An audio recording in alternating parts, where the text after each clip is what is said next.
O mito da caverna de Platão. Como prometi num artigo anterior, dessa vez resolvi fazer um áudio para demonstrar, ou tentar demonstrar, por intermédio desse simbolismo, dessa ideia de Platão, sobre os conceitos do plano das ideias, do plano manifestado, enfim, sobre este mito que, na verdade, ao meu ver, demonstra algo muito além ou bem mais profundo que simplesmente a compreensão do coletivo. Vemos que na figura que representaria esse mito, trata-se de uma caverna profunda e escura, onde nessa caverna existem elementos, e esses elementos denotariam algum esquema.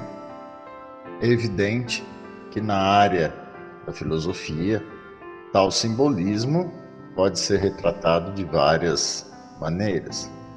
Mas aqui gostaria de chamar a atenção para o seguinte: nesses artigos que venho lançando ao longo de um tempo, falo muito de um princípio essencial, que seria um princípio, ou até mesmo uma regra, ou equação, que poderia ser aplicada em diversas áreas, seja na psicologia, seja até mesmo nas crenças espiritualistas, na composição do que seria o espírito,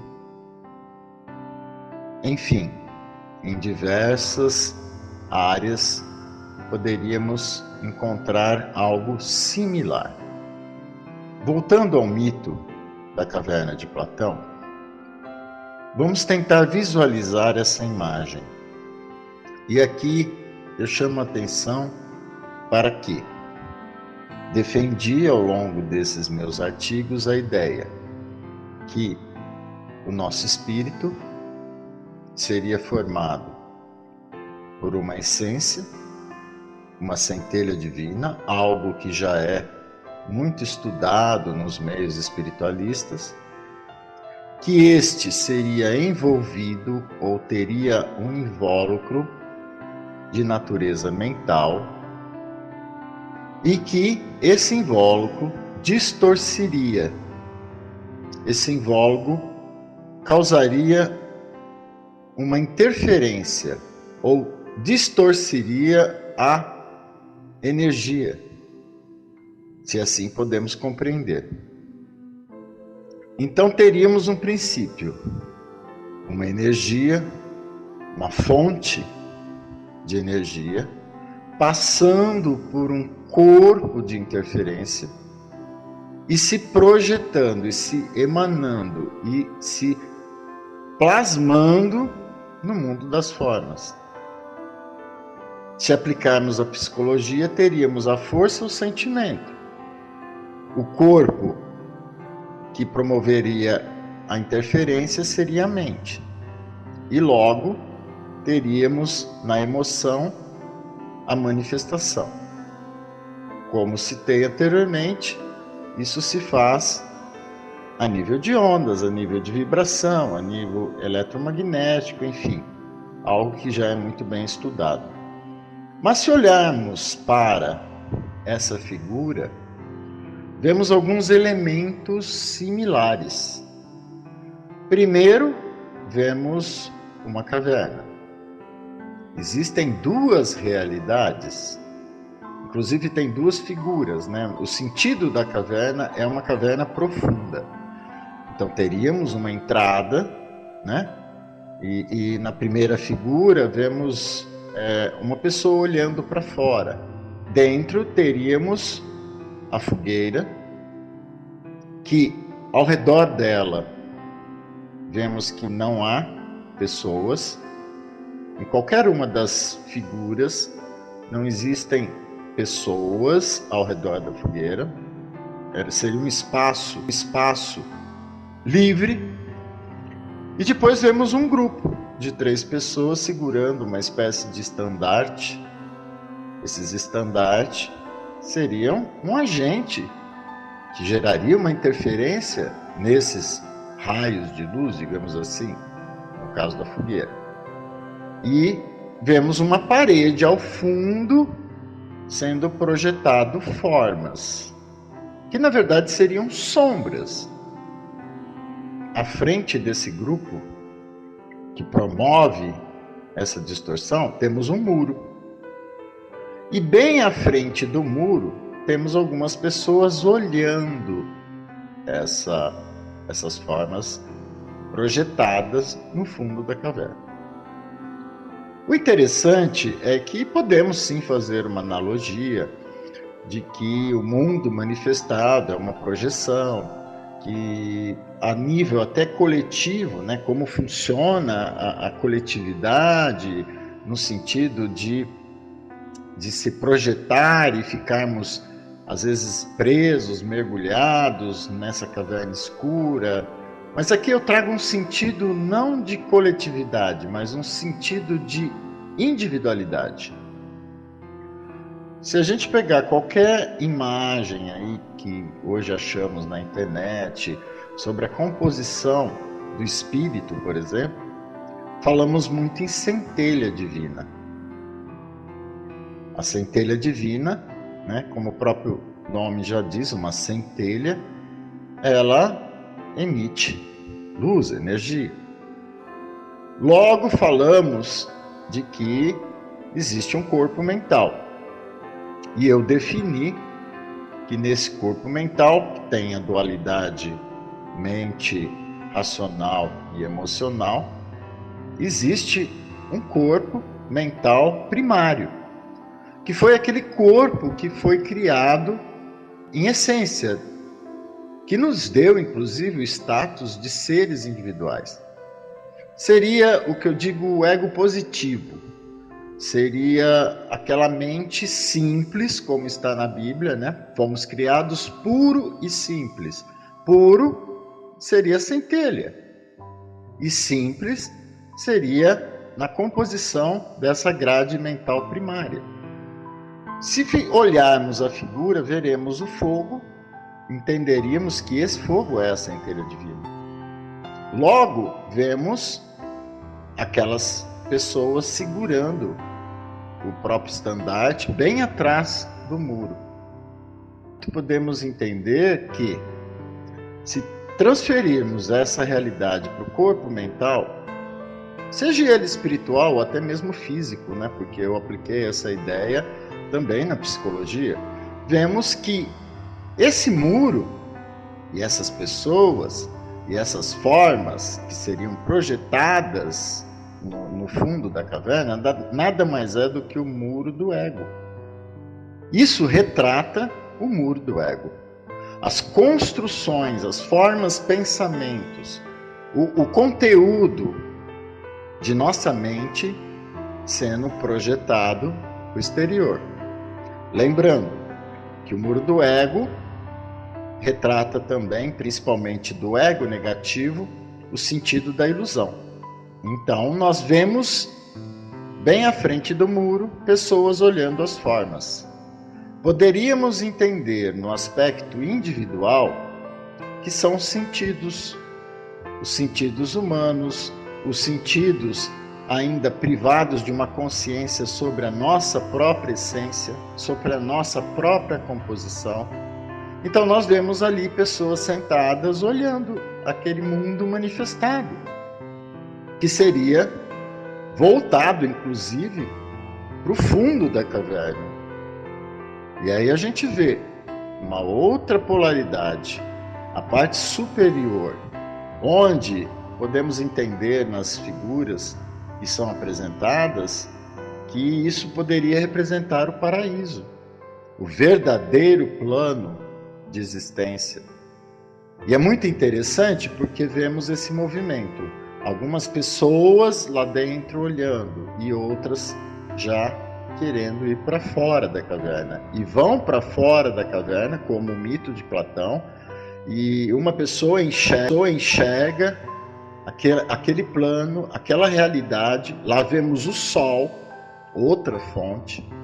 Poderíamos fazer uma analogia com Deus, ou a fonte criadora, a fonte divina, e ver lá o verdadeiro paraíso, a verdadeira realidade, e não uma realidade projetada pelo ego. Olha que incrível, na Bíblia mesmo está dizendo que estávamos no paraíso, fomos criados puros e simples, como já disse várias vezes, puros na nossa energia vital, na nossa centelha divina, na nossa essência, porque sem essa energia não há projeção, não há luz, não há vida. E simples na nossa grade mental. Logo, esse simbolismo de que em volta da fogueira não existe ninguém ou nenhum elemento é exatamente aquela parte onde poderíamos entender que ali está estruturado o princípio do eu superior, que seria o ego positivo. Logo, se entendermos esse sentido simbólico, figurado, como sendo a estruturação da nossa natureza individual, temos energia, temos um corpo que faria essa ação de dissipação, alteração dessa energia ou dessa luz, como está no caso, e vemos a sombra, que seria, como se dizem nos meios espiritualistas, seria a própria estruturação do plano manifestado denso. Por que eu digo denso? Porque nós temos uma outra realidade, que é a realidade essencial. Ou seja, esquecendo o aspecto coletivo, que também pode ser aplicado, porque somos uma reunião de mentes, né? O inconsciente coletivo já significa isso, somos uma mente coletiva também, mas vamos aqui focar no aspecto individual.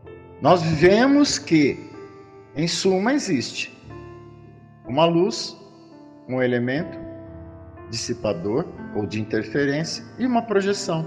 Se a gente aplicar esse princípio na psicologia, nas ondas, na frequência, até mesmo algumas características do plano material denso, nós vamos ver que é totalmente aplicável. Se focarmos, por exemplo, em alguns trabalhos, citando aqui o trabalho de Allan Kardec, que foi uma codificação de algumas realidades espirituais, nós vamos ver que basta envolvermos essa fogueira por um elemento, né, por um corpo mental, nós teremos a projeção.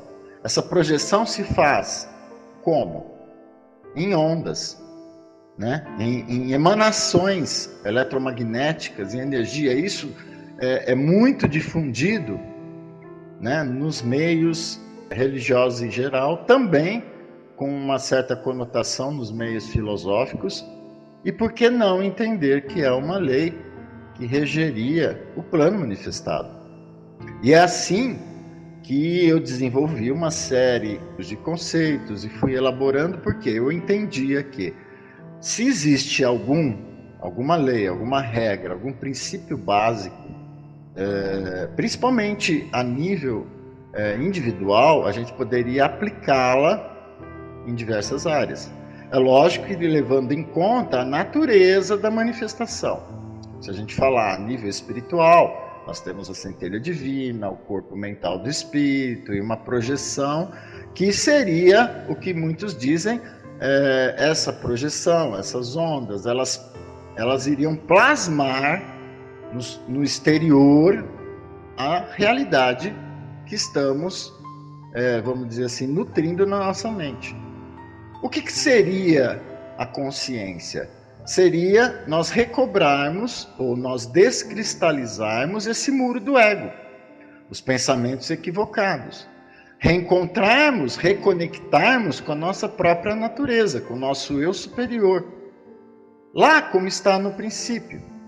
E como eu citei, limpar as vestes mentais. Então nós entendemos que aqui há um diagrama que pode explicar, mais uma vez, por intermédio de símbolos e até de uma visão filosófica, vem de encontro com esse princípio. Emanação energética, força vital, um corpo que geraria uma interferência, aqui de natureza mental, né? Formações de ideias, formas, pensamentos, estruturação desse corpo mental. E, logicamente, um corpo mental, que seria o ego negativo, é composto por cristalizações, ideias equivocadas. Quanto ao quê? Quanto à nossa própria realidade. E quando o ser começa a ter noção de que, em essência, ele é uma centelha, que no seu interior existe, sim, um eu superior, existe uma grade mental livre dessas impressões, que são adquiridas pelo mundo. Né? Como está lá em Gênesis, comemos do fruto da árvore do conhecimento, assimilamos conhecimento, só que nesse fruto tinha o conhecimento do mal. E a partir do momento que a gente coloca o mal, a gente estrutura o muro do ego e passa a projetar esse mal. Foi o exemplo que eu citei no caso das emoções. O sentimento é puro. A grade mental que tem formas ilusórias de como acreditar ser. E aí nós manifestamos por emoções dissonantes. Então existe uma natureza mental e uma natureza energética. E isso eu vejo, até simbolicamente, que em todas essas figuras que retratariam o mito da caverna, nós vemos fora da caverna, não mais uma pequena fogueira, mas sim um mundo real. Um mundo que poderíamos entender como o paraíso perdido. Então, olhando a nível de consciência, o que seria recobrar a consciência? Seria entender que estamos aqui ainda existindo num plano denso, material, de manifestação, de acordo com a nossa grade mental. E se ela é uma grade mental, é um muro, que dizemos ser o ego, para recobrar a nossa consciência, a gente precisa entender isso e desconstruir esse muro. Para vivermos, talvez, ainda aqui no mundo, mas com uma consciência de que existe um plano perfeito. O que eu entendo que a nível de criação, né, se houve realmente um criador, uma mente que estruturou pelo seu amor e pela sua vontade, pelo seu verbo, né, ou seja, pela sua palavra, pela sua mente, todas as coisas, esse plano seria perfeito. Como existem as leis já definidas. O que existe são diferenças de manifestação.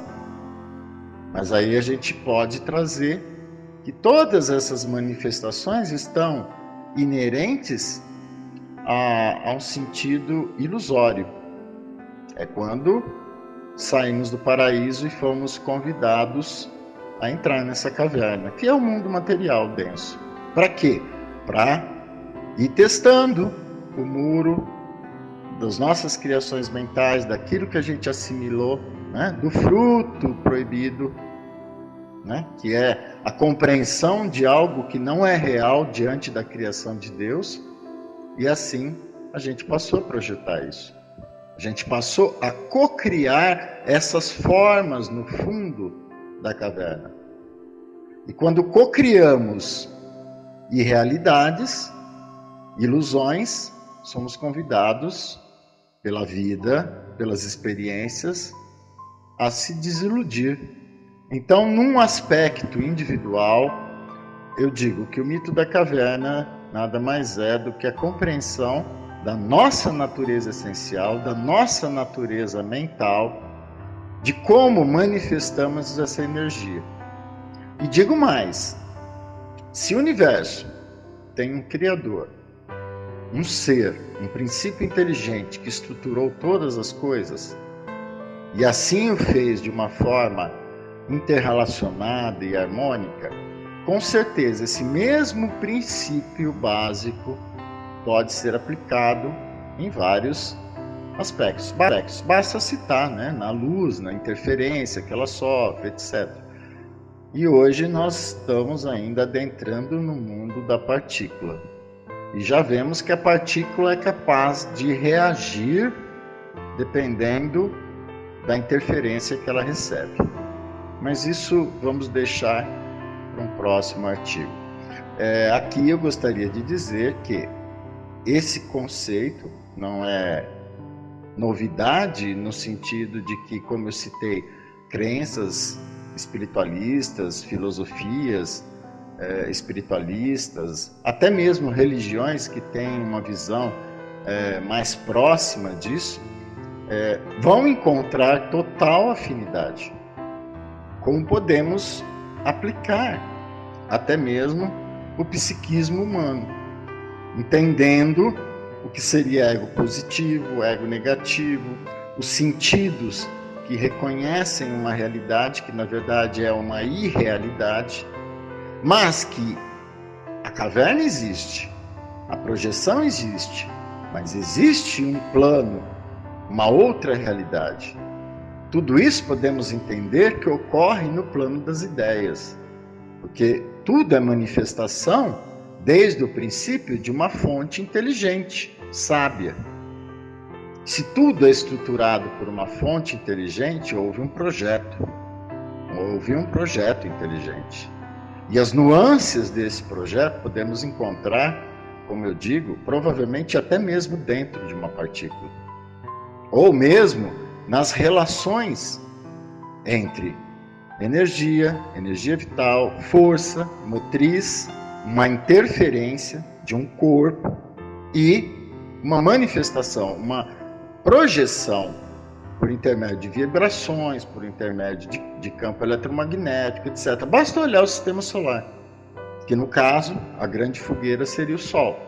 Há sempre uma transferência a nível de energia, podemos assim entender, como eu já disse, até biologicamente, na assimilação, né, e na troca, nada se perde, tudo se transforma. Então podemos entender até esse ponto que o mito da caverna, colocando essa visão no aspecto de constituição individual do ser, como ser vivente, independente do plano de existência, nós vamos entender que aí é um esquema que retrata a própria configuração espiritual. E isso podemos ver simplesmente olhando algumas figuras, como eu disse, que tem aí o espírito, tem uma centelha, tem um corpo mental ao redor e tem a manifestação, tem emissão de vibração, né? Já estudam a aura, que é o quê? É o resultado, a aura está depois do muro, né? Depois, após o muro, esse muro do ego é o que adquirimos de conhecimentos equivocados. E ao mesmo tempo, enquanto nós focamos essa realidade de projeção, devemos entender que nós estamos ao contrário, né? Todo mundo que está olhando a forma, né, ou os próprios sentidos humanos, olhando o mundo de projeção das ideias, você vê que estão de costas, voltados para uma outra realidade, que poderíamos entender uma realidade sutil, uma realidade essencial, uma realidade espiritual, e que lá fora, sim, seria o verdadeiro paraíso. Mas, a nível mental, podemos dizer que se temos a centelha divina, se temos o corpo mental primário, né, que é a estrutura livre dessas cristalizações desarmônicas, entendemos que dentro de nós existe um paraíso. Então, podemos olhar todo esse esquema simbólico e aplicarmos nesse princípio. Mais uma vez, eu repito as palavras de Jesus Cristo: sois deuses. Temos aí a constituição, nesse simbolismo, não do aspecto apenas coletivo, mas eu vejo muita similaridade com esse princípio básico que eu defendo ao longo do tempo. E se realmente for um princípio que rege vamos dizer, todo mundo manifestado, certamente vamos encontrar esses 3 elementos dispostos, cada um, né, no seu nível, dentro do plano, inclusive do plano atômico e do mundo das partículas, da estruturação do átomo, né, tipo a energia, campo de interferência e uma projeção, que seria um resultado, né? E aí nós temos a estruturação, a estabilização de um plano material. Como está lá as figuras no fundo. Por isso que é certo quando alguns dizem que a mente tem o poder de mudar a realidade. Não só a realidade nossa, espiritual, no sentido humano, né? Mas sim, existe um horizonte a ser ainda descortinado, que para isso a gente precisa tirar o véu da ilusão. Por isso que o simbolismo ele dá muita abertura, né? A filosofia dá muito abertura, quando ela utiliza estes símbolos, dá abertura para que, dependendo do nosso nível de consciência, nós possamos visualizar as correlações. E é o que eu disse, se a gente puder aplicar esse princípio na matéria, na estruturação da matéria, ou no mundo das partículas, ou no mundo quântico, Platão não era um filósofo, era um cientista. Porque ele conseguiu visualizar a composição essencial de um ser. Isso é algo extremamente profundo, que não é simplesmente aí o que retrata o sentido de comportamento das pessoas, apesar que também tem afinidade, mas o que eu volto a dizer, imaginem essa caverna escura como sendo o seu próprio espírito, mas não desconsidere o lado de fora, ou melhor, o próprio lado de dentro, porque na realidade aqui a gente está trabalhando com uma polaridade que poderíamos dizer que é o nível de consciência. Então, quando a gente adquire o nível de consciência, é como eu digo, nós vivemos no mundo, podemos viver no mundo, mas com o intuito de se livrar, de se libertar dele, né? E não ficar sentado atrás do muro do ego vendo a ilusão. A função da experimentação, seja no plano denso, seja em qualquer plano, é evoluir. Evoluir é o quê? Descristalizar as ideias errôneas da nossa mente. Enquanto a gente ficar encostado no muro do ego e aceitando as projeções, aceitando as sombras, nós não vamos ver a luz, nem a nossa luz interior e muito menos a luz do plano superior.